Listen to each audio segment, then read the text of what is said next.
All right, chapter 1. The page numbers here are open stack. I don't care whose textbook you use at all.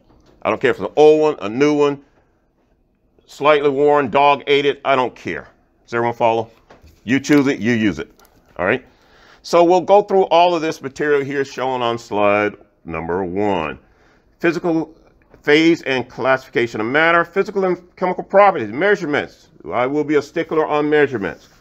Measurements, uncertainty, accuracy, and precision, mathematical treatment of measured results. We'll be talking about that. That's our goal for chapter 1. At the end of this, you'll know the type of processes we expect from the math. Some of you are math genius. I bow to you. Great. I appreciate that. Okay? But you don't have to be brilliant in math to be able to do this. For the brilliant math students, I'm going to frustrate the heck out of you because you're going to say, I already know that math. Yes, you do. But you're not doing it the way we are teaching you for the process for doing proper chemistry. So you can enter into any research institution in the world and do that chemistry. You get it? Is everyone following? So it's not an offense against it's not against your math. Your math is great. But the processes is what we're looking at, how you use that math to do chemistry. Does everyone follow? All right? All right, let's start by talking about what is chemistry. Chemistry is the study of matter and the changes it undergoes. It studies the matter and the changes undergone. Not just what matter is, but what are those changes? Okay? And we'll look at those. Some changes are natural and others are induced, but they're a change nonetheless. Okay? Matter is something that occupies space and has mass. You matter. Everybody in here matters because you occupy space. Your grandma says you occupy too much space, and your dads would like to please get you out of their space. But you still matter. You are matter. It's matter. Does everyone get it? If you can see it, feel it, touch it, whatever, experience it, it's matter. A substantive form of matter that defines a composition. What is the composition? Tree sap is not the same as diamond. Does everyone follow us? Okay, it's both the substances. One, people like to wear on their fingers. The other, they get stuck in their boots while out deer hunting. Okay, you got it? They are different, but they're all substances. By the way, if you see it in bold, that's a definition. You can expect to see that definition on my exam somewhere. Typically, these definitions show up. My exams are 30 points, first half, or multiple choice type questions that involve a lot of definitions which come from these bold. They're almost copied exactly like this. Occasionally, I change a word or two in them. But you'll want to know these definitions. That's how you'll score the first 15 points. The second 15 points, typically on my exams, are all math. You get it? So these are the definitions you'll want to be familiar with. A substance is a form of matter with a defined composition. Defined composition is critical to knowing that form of matter. Okay?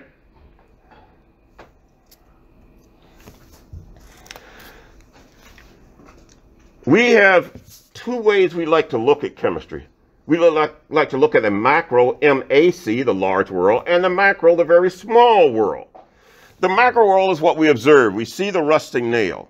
Below the surface of that rusting nail, no pun intended, is the real chemistry that's going on, the oxidation, the reaction of the iron and the oxygen to give you the iron oxide, to give you the rust. That's what's going on below the surface. That is what we put into these equations, these alphabets, these Fe2O3s. These are our sentences that describe what we can't see.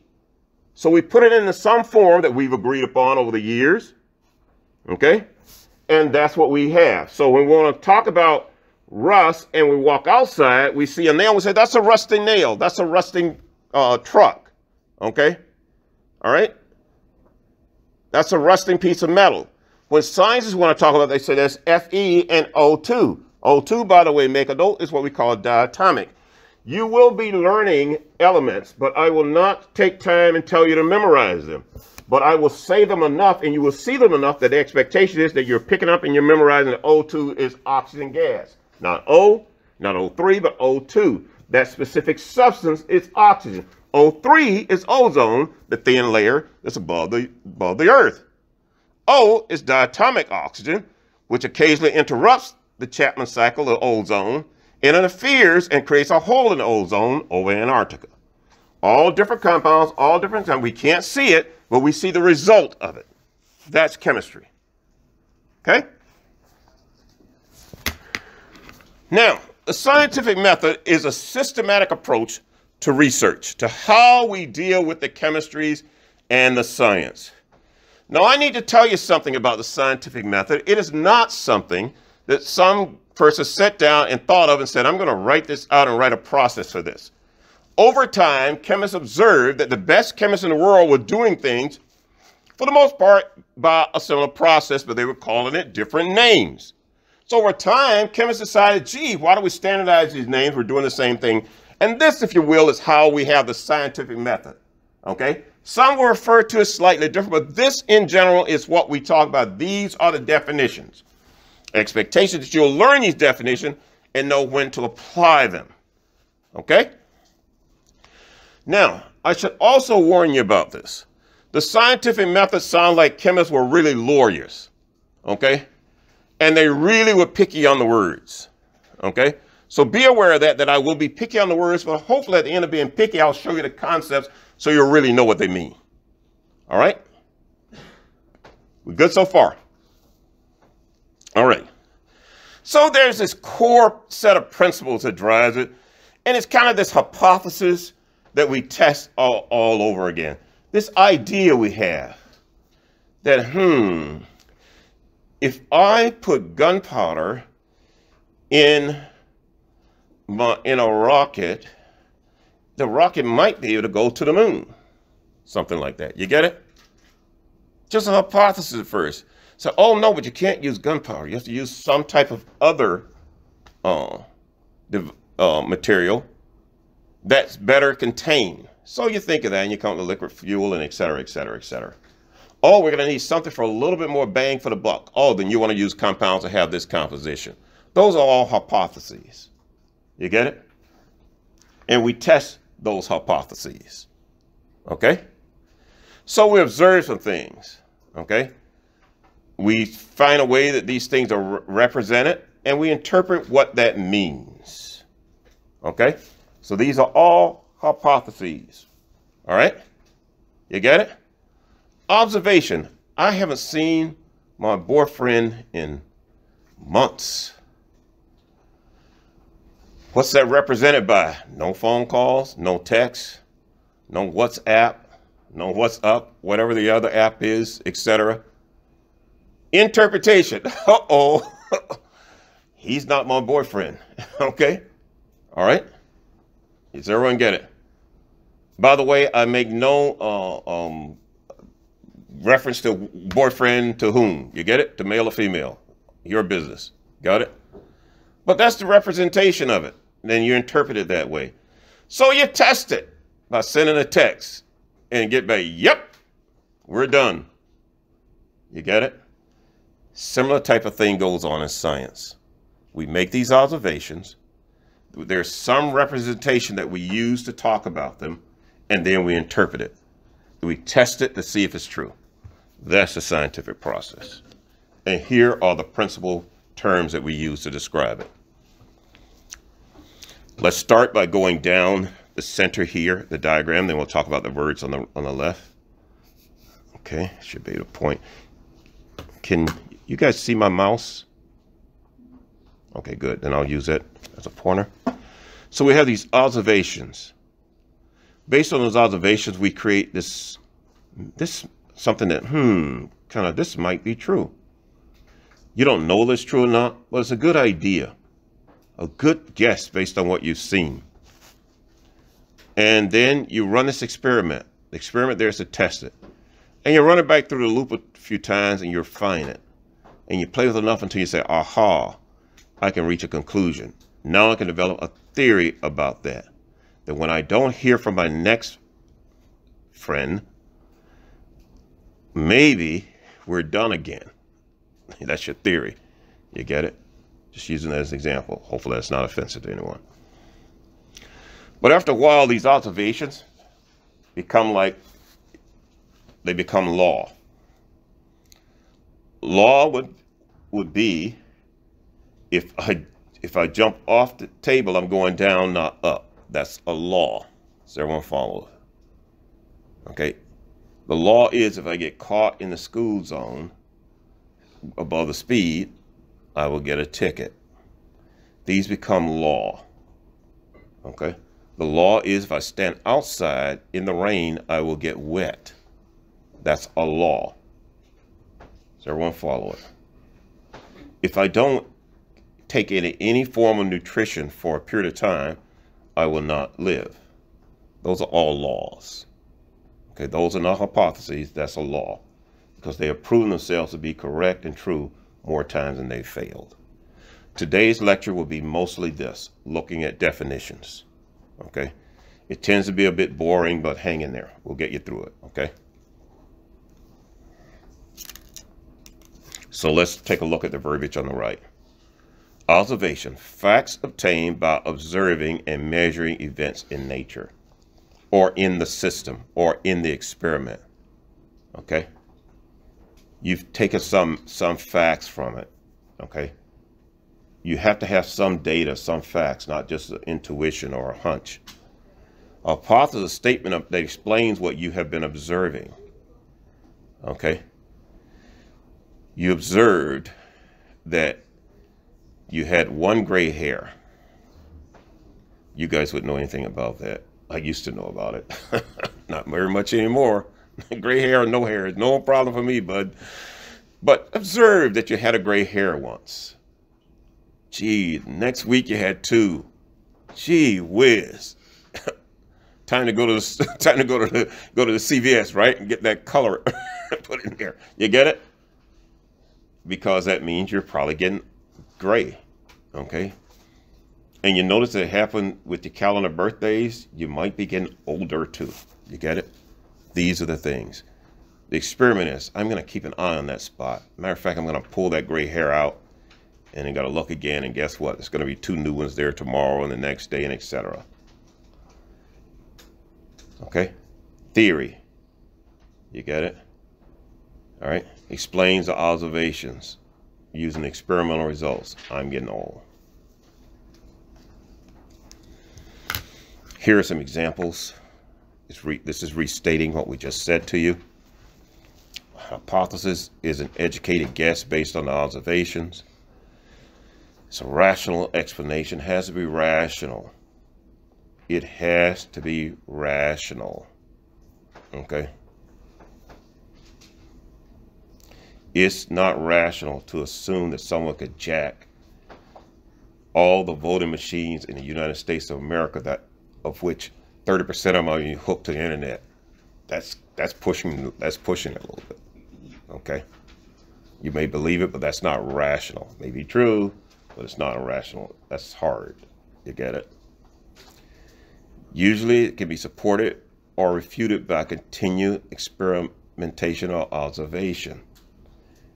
Repeated or continuing experimentation and observation, not one or two mishaps here, there, the other. That's going to happen. Okay? Getting one traffic ticket doesn't mean you're not a law-abiding citizen. However, getting caught about 15 times that week, it might be a little bit of a trouble, but you just like to speed. It's your business. Pay the ticket and move on. But know that you're a speeder. You get it? Okay? Theory. What one or more hypotheses become when they have been verified. You must verify it. Okay? It explains a set of related observations. Verified multiple times by separate groups of researchers. It's not just one group saying it, but other rational scientists have seen the same thing. Okay? Your cell phone, rational scientists observe that the reason you were frustrated trying to punch a cell phone to get the signal through is because the purity wasn't quite pure enough. Instead of it being at what's called 9 nines, it needed to be at what's called 12 nines to be able to get there. Okay, so the scientists agreed, and then a bunch of us went after getting that number. You get it? That's how it works. It's accepted or true, so that's a law that certain impurities affect the transmission of the signal for your cell phone. And we all know, and we in the industry, we know what they are. It's accepted to be true by the scientific community. Okay? And much less complex compared to a theory. It comes down to a simple thing. Okay?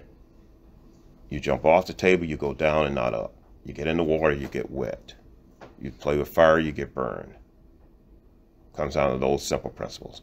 At the bottom, and you'll see throughout my slides, you see things are called tips, notes, things like that. They're intended, they're not always scientifically stated. They're just to help your brain remember what they are. Okay, so a hypothesis is kind of like a good guess. Yeah, it could be. Tip on theory is it's been verified. Someone kind of knows it. You know, I have evidence of it. Okay, and the law is known without change. It just, that's what it does. Okay, everyone knows that. You got it? It's kind of a law, so everyone follows. Just to help you think about it. That's the only reason it's there. Okay. Questions or comments? Everybody good? Pace is okay for you? All right, we'll keep going then. So here we look again at the scientific method. A law is a concise statement. It's in bold black, so we expect you to know the definition. A concise statement or relationship between phenomena that are always the same under the same conditions. Force equals mass times acceleration. The larger the vehicle, when it crashes, the more damage it does. Okay. All right. Now everybody's going to go out and buy a Tesla too, I bet you. Go off a cliff in a Tesla, man. That's deep. So mass times acceleration. Okay. Theory. Unified principle that explains a body of facts. Not just one fact, but a body of facts. Okay. The atomic theory says that the combination of iron and oxygen will give you rust, and you will see that compositional change on the iron surfaces. Okay.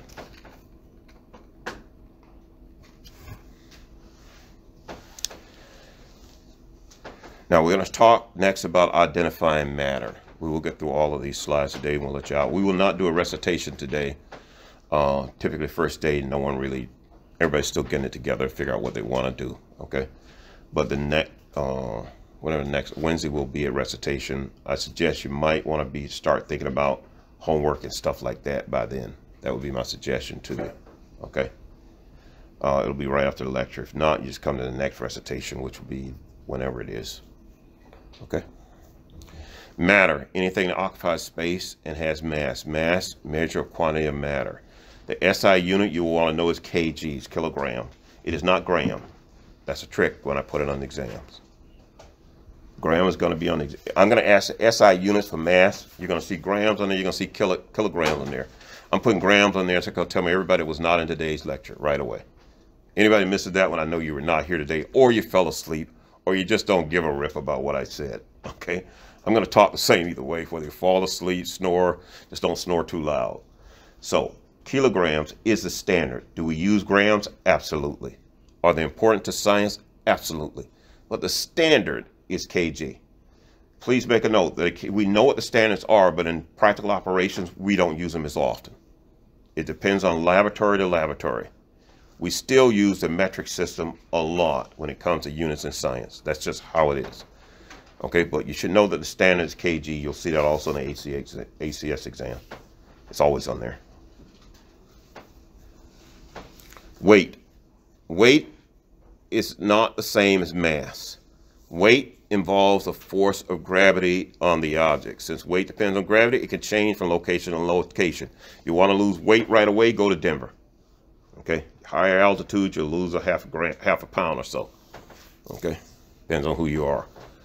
Okay, it only matters to some of us. Okay, all right. In fact, I've thought about taking all my doctor's appointments at Denver. It's okay, fool the doctor. All right, all right. So if you talk about weight, and we will use that term weight in the laboratory, we'll say weigh the sample. What we're really saying, obtain the mass. Does everyone follow us? You will have to get used to in science the verbiage, okay, of science versus what the reality of the science is. So if someone says weigh the sample, you're actually taking the mass of the sample. The balances have accounted for gravity, and they give you the accurate mass. So mass in Michigan is the same as the mass in Denver, okay?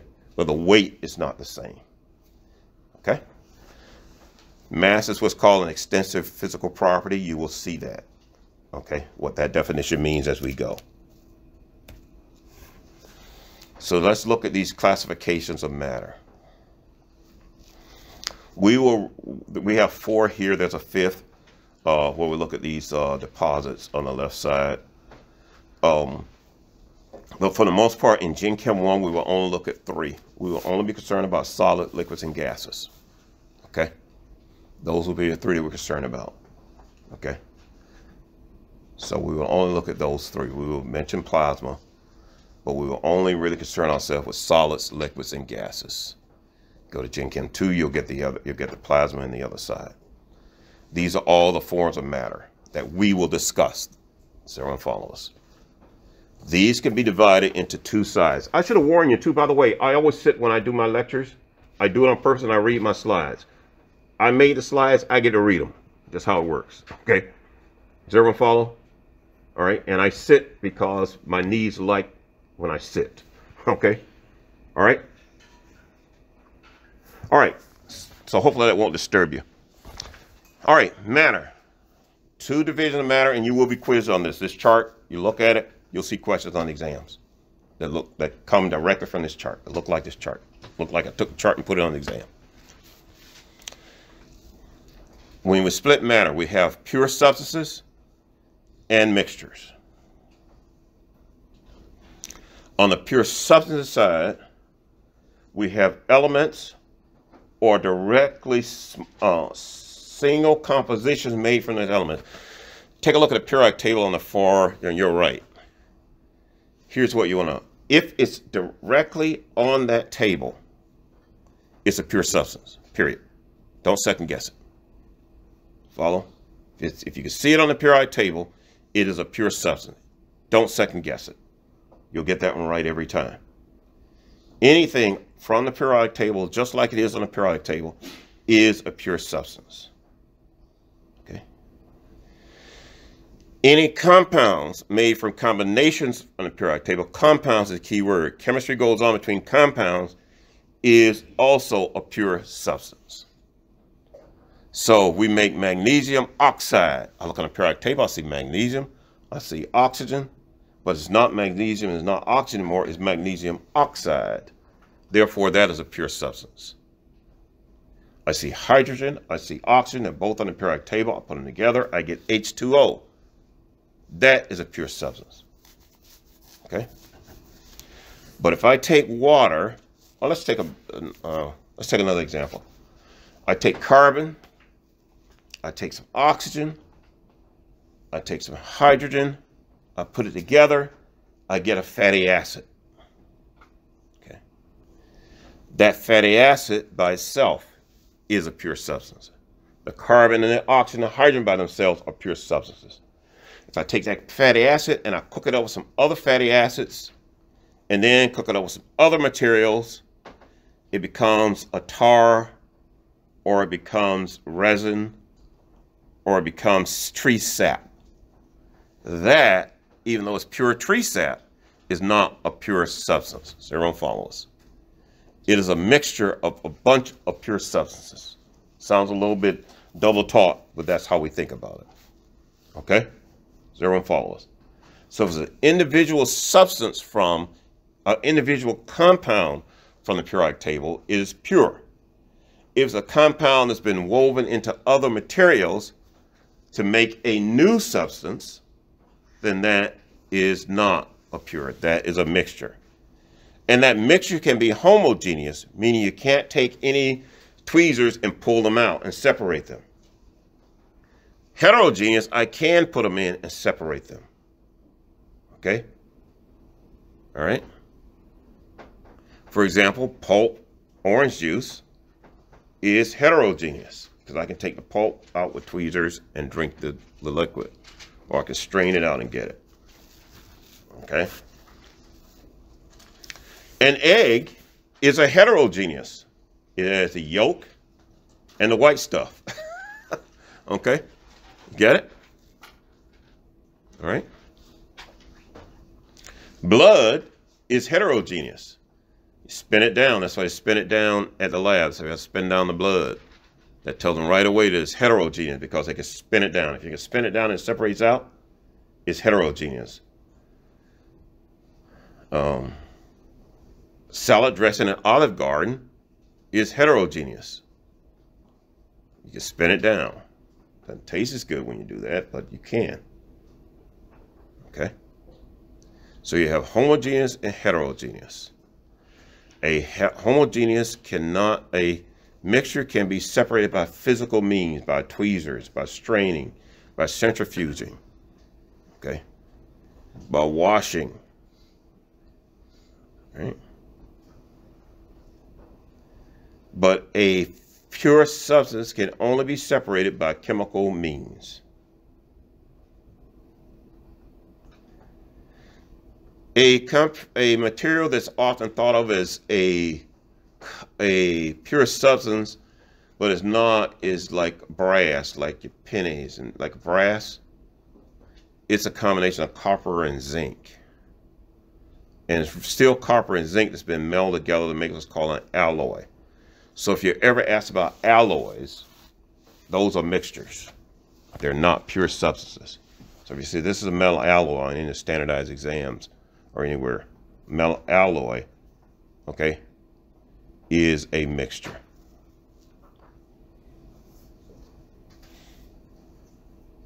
Questions? We're doing okay?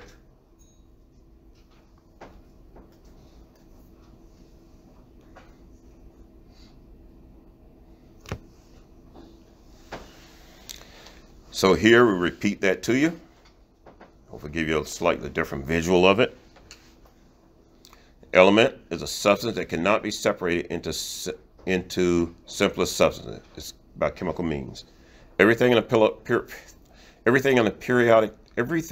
periodic table is an element. Get it?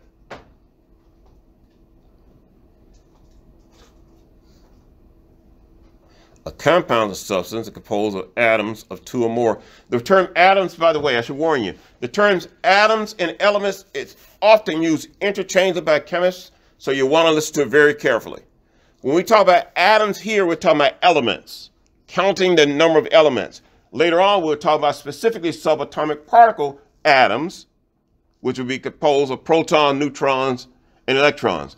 And your question would be, why the heck don't you chemists get together and make a decision and everybody say the same thing? Are you nuts? Nobody agrees like that. Can you see a bunch of chemists, not that we're all that arrogant, yes we are, getting together and trying to decide that?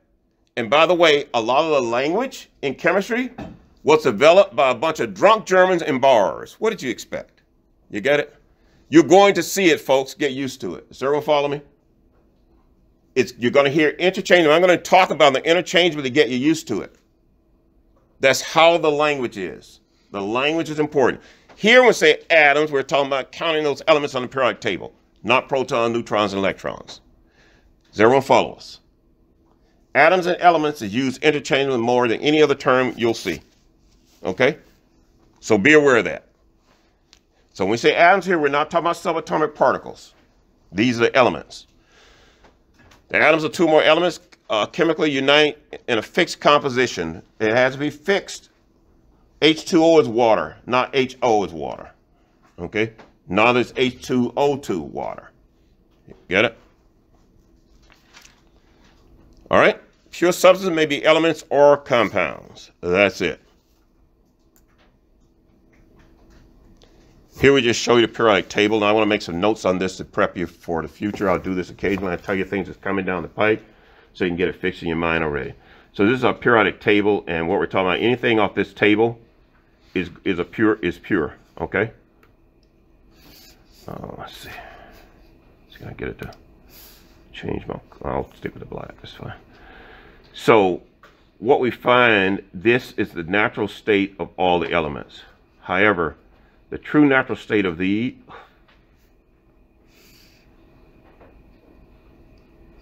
true natural state of group 17 is what's called diatomics. This is how we naturally get them. That means you have F2 and a 2 behind everything else. Everybody get the trend? That, by the way, is a C and an L. That is the best CL I can ever draw. You got it? Just warning you. Yeah, you can laugh at it. It's that bad. I warned you. It's that bad. I'm proud of it. It took me a lot of years to get this bad. Okay? That is a Cl. So if you see that, that's chlorine. Does everyone follow? All right, so that's chlorine. The other diatomics is oxygen, O2, nitrogen, N2. These are all diatomics. In their natural state, these gases exist that way. So if I say oxygen gas, I'm talking about O2. If I say fluorine gas, I'm talking about F2. If I say fluorine, then it's F. If I say oxygen, then it's O. Does everyone follow us? That's the language. Okay?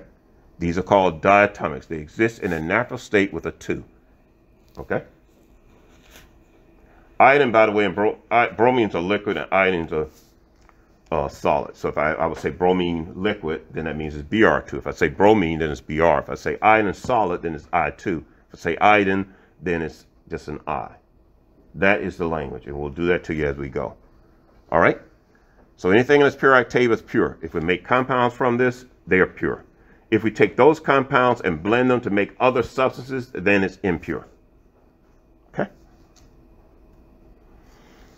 So here we repeat heterogeneous and homogeneous. Homogeneous, same throughout, no physical separation.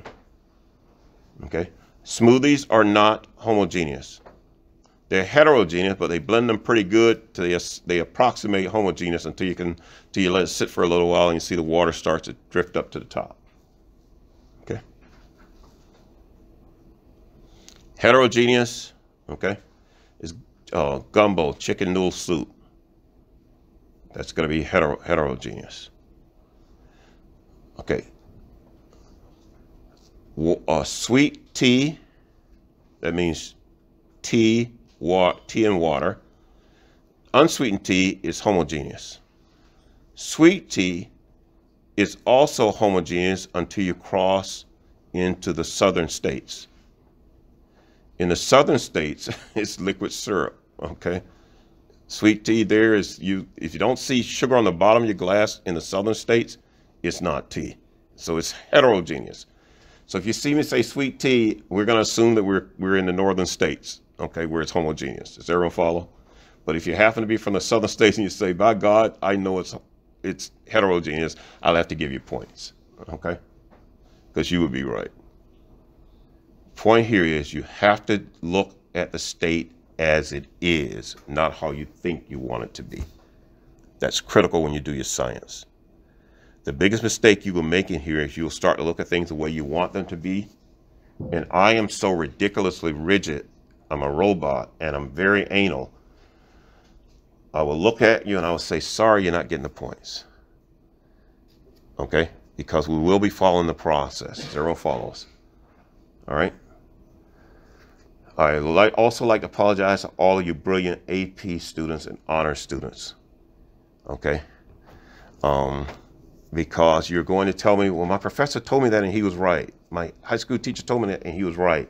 He probably was. But today you're wrong. Does everyone follow me? Does everyone get it?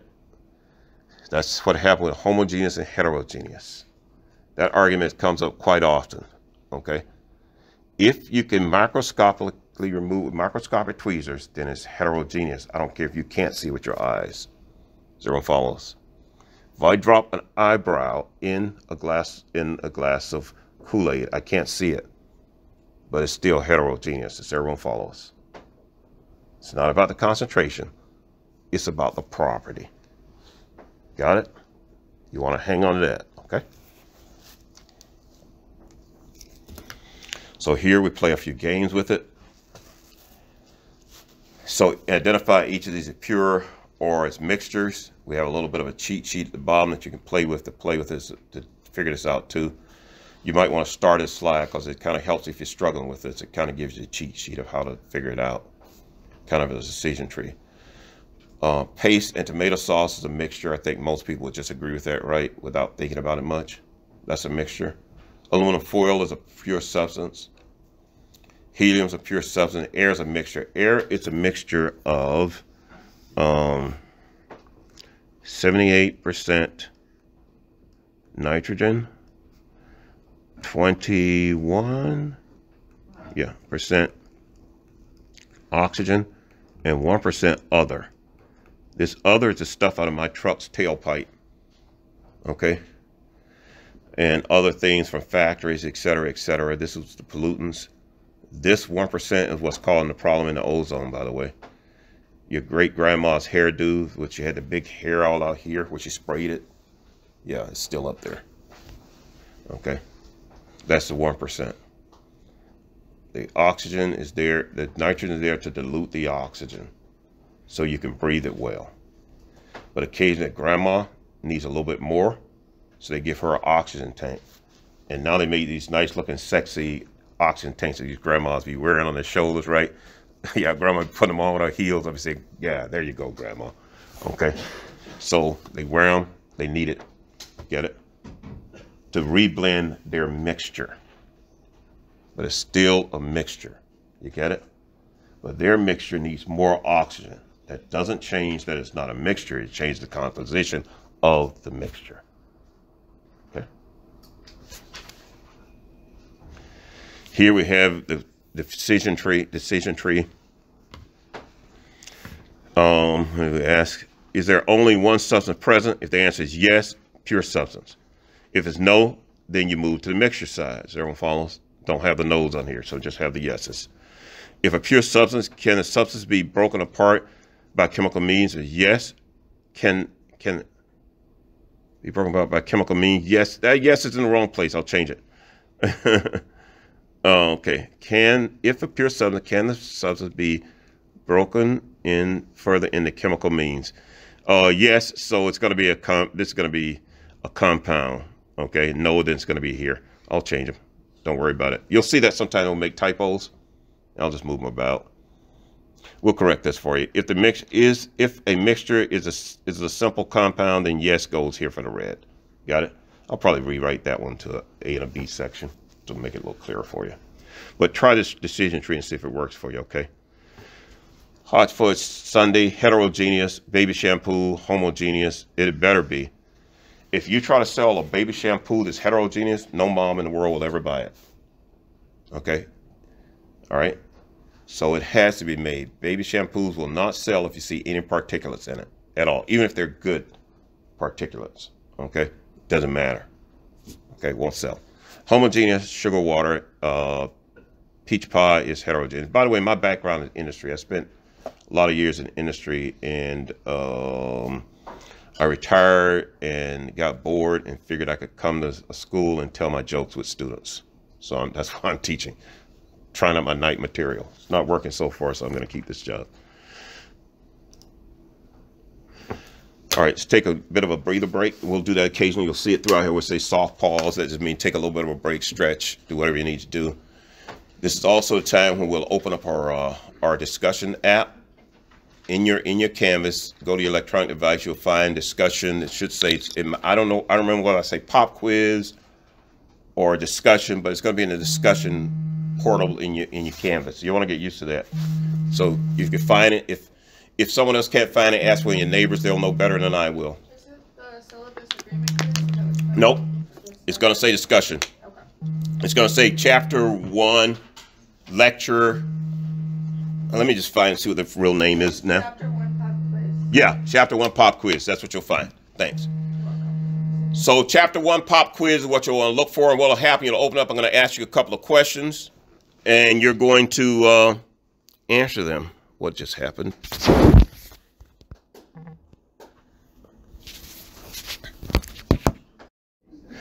All right, let's continue on. Let's see. Why aren't we moving?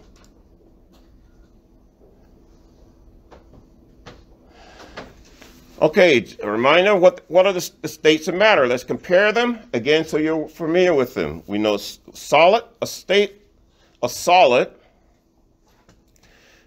matter with a definite shape and volume is called a solid. It has a definite shape, has a definite volume. Liquid, a state of matter that has a definite volume but no definite shape. You could pour it into something and it acquires that shape.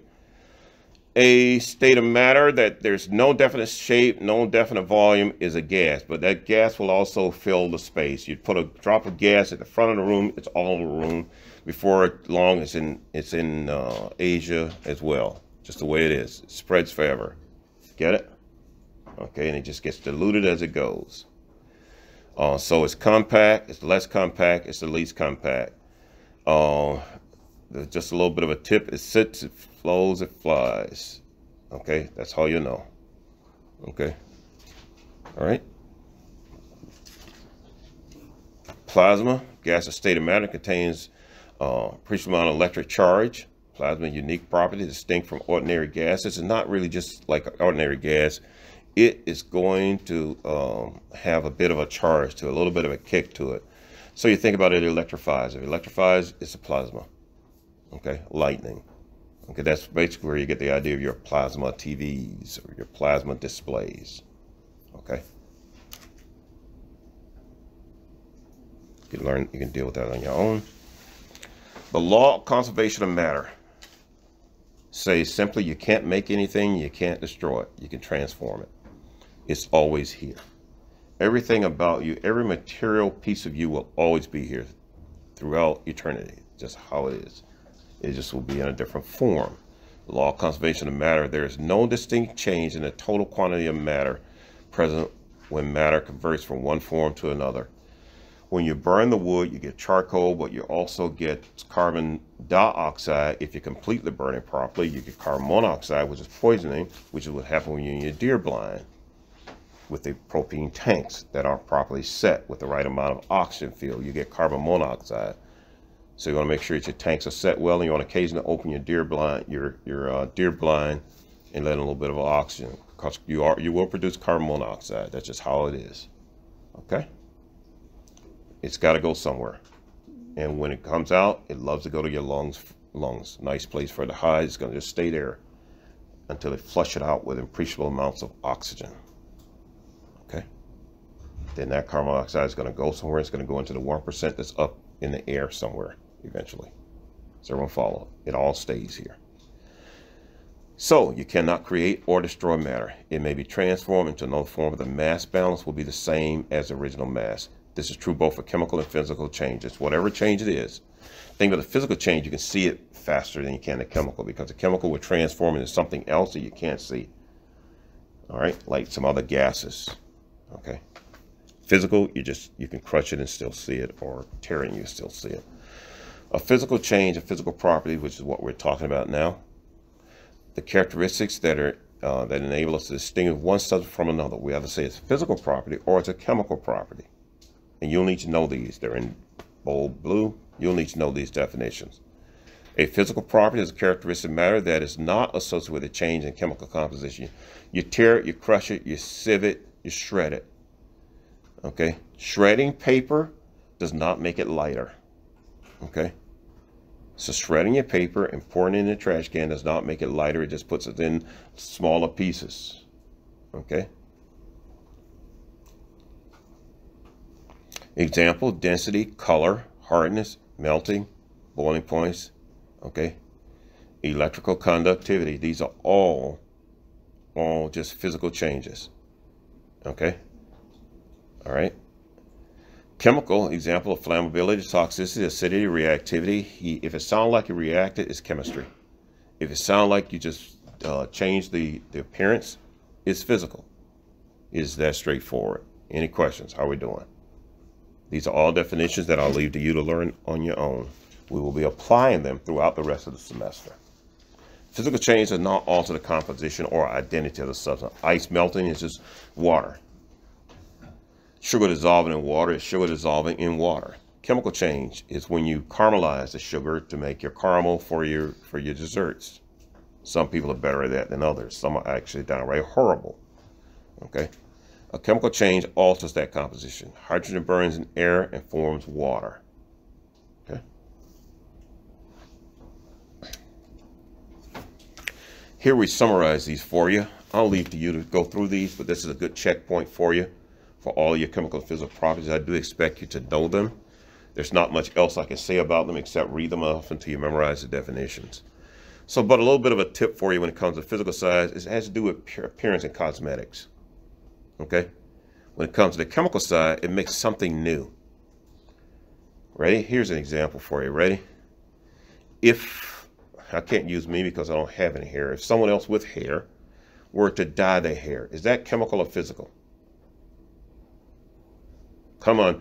Brave souls. Who's a brave soul wants to... All right, who wants to risk your entire semester's grade?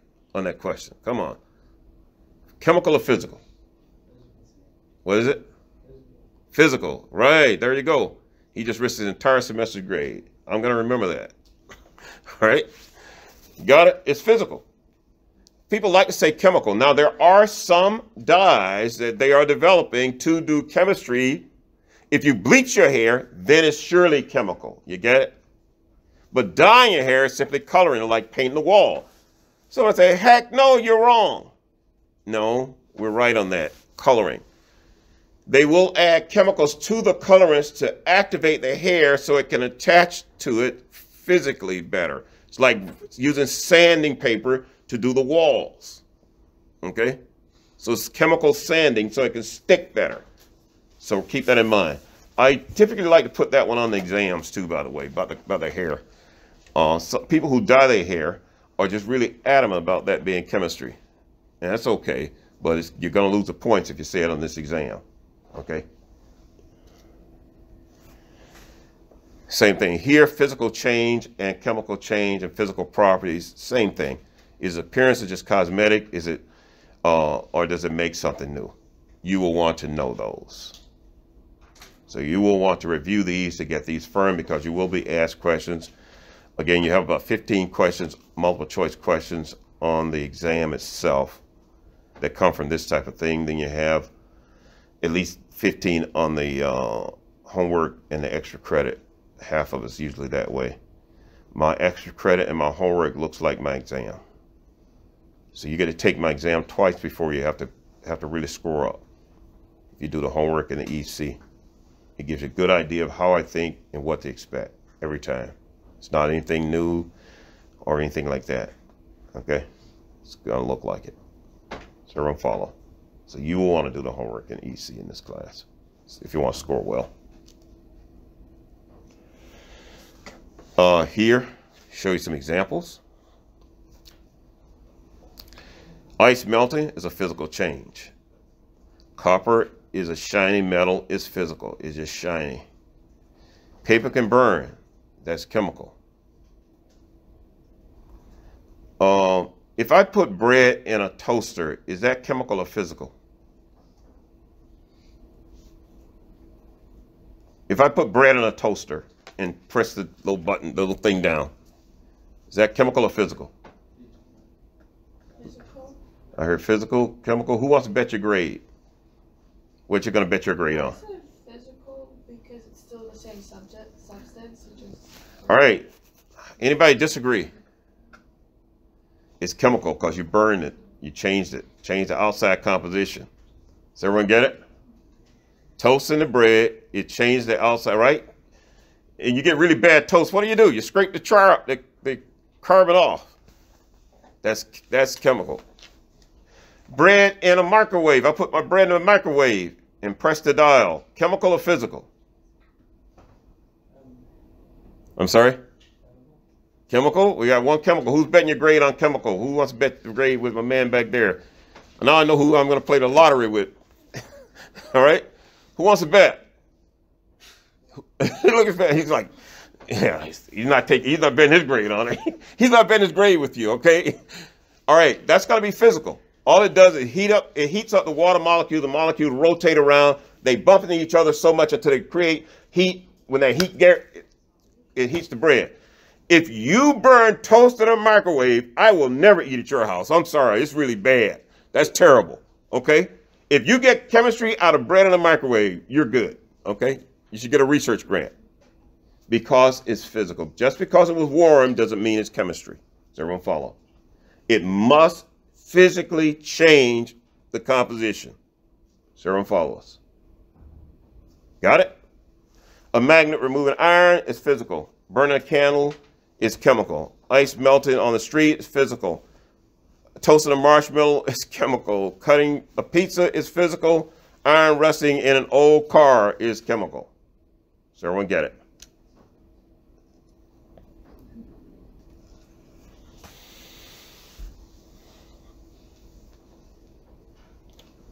There are these two types of properties, and these you will want to know and memorize because they show up on the ACS as well.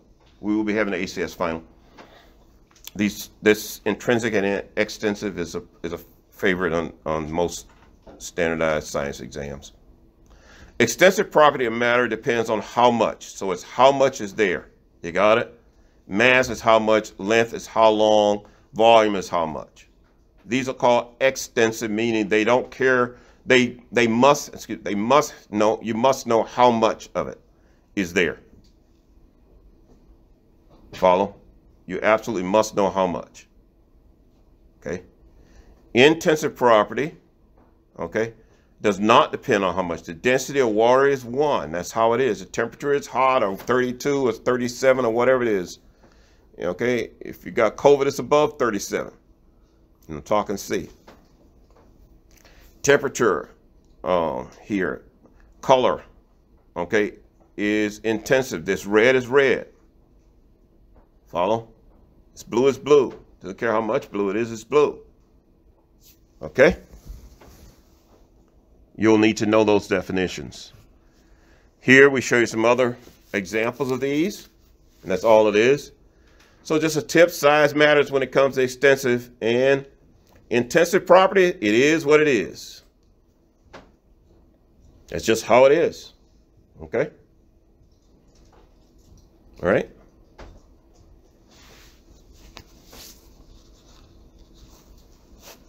These are the examples to help you memorize them. And guess what, folks? You've survived lecture 1 with me today. All right, we'll see you again on Wednesday. All right, be safe out there. Take care of yourselves. In this class, by the way, you will not want to let weeks go by before you look at the material.